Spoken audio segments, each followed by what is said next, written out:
સુરત શહેરને નવા કલેક્ટર તરીકે તેજસ દિલીપ પરમાર મળ્યા છે। તેમણે આજે વિધિવત રીતે ચાર્જ સંભાળ્યો છે। આ પ્રસંગે વહીવટી અધિકારીઓ, આગેવાનો અને શુભેચ્છકોની ઉપસ્થિતિમાં નવા કલેક્ટરનું સ્વાગત કરવામાં આવ્યું। ચાર્જ સંભાળ્યા બાદ તેજસ પરમારે શહેરના વિકાસ કાર્યો, વહીવટી વ્યવસ્થા અને જનહિતના વિવિધ મુદ્દાઓ અંગે ચર્ચા કરી હતી।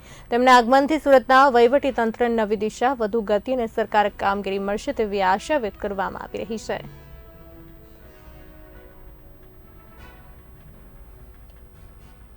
આજે સુરतना कलेक्टर तरीके मैं विधिवत चार्ज संभाळ्यो छे। सूरत देशનું સૌથી ઝડપથી વિકાસ પામી રહેલું શહેર છે અને જિલ્લામાં પણ વિકાસની જે યાત્રા છે સતત ચાલુ છે। એટલે આવા સમયે મને ટીમ સુરતના મેમ્બર તરીકે કામ કરવાનો એક અવસર મળ્યો છે। મારી હંમેશા કોશિશ રહેશે કે મારી ક્ષમતા પ્રમાણે જે પણ આપણે પ્રયત્ન લોકો માટે સારા કામો કરીએ એ મારો પ્રયત્ન રહેશે અને સરકારની વિવિધ યોજનાઓ છેવાડાના માનવી સુધી પહોંચે એ અમારી પ્રાથમિકતા રહેશે।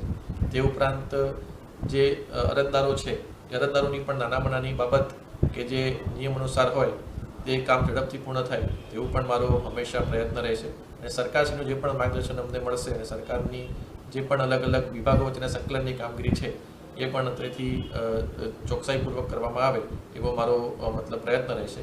અને ફરીથી હું તમામ જે સુરતના જિલ્લાના નાગરિકો છે એમને આશ્વસ્ત કરવા માગું છું કે આપનું કંઈ પણ નાનામાં નાનું કામ હોય તો એમાં કલેક્ટર કચેરી અને તંત્ર જે છે એ હંમેશા આપને સહયોગ કરશે।